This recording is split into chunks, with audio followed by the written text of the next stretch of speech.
In the ancient land of Yoruba, where the gods once walked among mortals, there lived a powerful deity named Olowopê. She was revered as the goddess of fertility, prosperity, and protection. Her followers believed that her power was unmatched and her work was law. In a small village nestled between the rivers Oshun and Ogun, there lived a young farmer named Akin. He was known for his kindness and generosity, but also for his stubbornness. Akin's wife, Ayo, was pregnant with their first child, and they were overjoyed. One day, Olowopé, the goddess, appeared to Akin in a dream. And in that dream, she was demanding that he sacrifice his finest cow to her in exchange for a safe delivery and a healthy child. Akin was torn. He believed in the goddess's power, but he couldn't bear to part with his beloved cow, which was his livelihood. Akin, why do you hesitate? Olowopé, the goddess voice boomed in his dream. Do you know? And do you not know that I am the one who gives life and fertility to your land? The goddess demanded. Akin trembled, but he stood firm. Great goddess, he said, I am but a humble farmer. This cow you are seeing is my family's sustenance, and I cannot give it out. Is there not another way to appease you? Olowopé's anger flashed like lightning. You dare question my will? I will show you the true meaning of obedience, the goddess sparked. As Akin awoke, he felt a strange energy coursing through his body. Within a short time, his crops began to wither, and his family's livestock felt ill. Ayo's pregnancy became complicated, and she lay bedridden. Akin knew immediately that Olopé's wrath was upon him. But it was a mere dream. How could it be that the dream is now manifesting? Does it mean these gods have the power to penetrate human minds? Though he had been stubborn in the dream, he was not expecting to see such before his family. Ah, Akin stood transfixed, not knowing what to do. At last, he made up his mind. This is really true, he thought.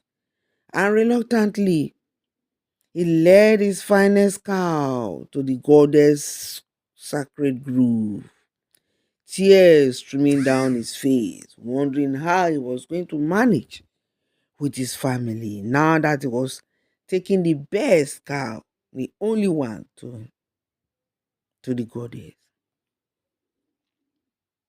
Olowopé, goddess of fertility, I bow and I obey your will, Akin said, his voice shaking in defeat. Take the cow you requested, but please have mercy upon me and my family. The goddess appeared before him, her eyes blazing with power. Your obedience is noted, Akin, but tell me, why did you hesitate in the first place? Akin looked up, his eyes filled with tears. I thought it was a mere dream, and moreover, I feared losing the means to provide for my family. But I realize now that your power is greater than my understanding. Olowope's expression softened. Haven't you heard since you were born that Olowope, the goddess, the powerful goddess, appears to people in dreams, talks to them in whatever form she deems fit? Haven't you? You must have heard and you know, but you are being stubborn and adamant, the goddess said. Anyway, your honesty is refreshing, Akin. I will grant you a blessing. I will grant you a blessing, the goddess said. Your family from now on will be prosperous, and your child will be healthy. But you must always remember, you must never forget that my power demands respect, not blind obedience. Do you understand me? She glared at Akin. Akin nodded and bowed his head in respect and obedience. And as he returned to his village, he felt a sense of relief wash over him. From the blessings the goddess had given to him and his family, he knew from that day that things will start changing.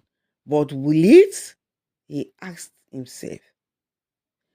As he walked slowly back home, his thoughts afar, wondering about his wife's condition and the condition of his family. He walked on, praying within him for things to change for the better. As soon as he got home, he fell on his knees and cried. But from that day onwards, his crops began to flourish and his family's health improved. His wife Ayo gave birth to a healthy child, and they named the child Olu, meaning God has given us.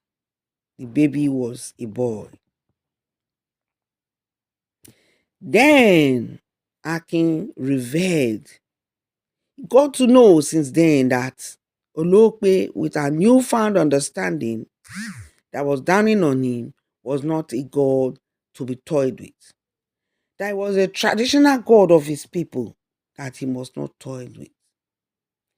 Because she guided the land, prosperity, fertility, and many others.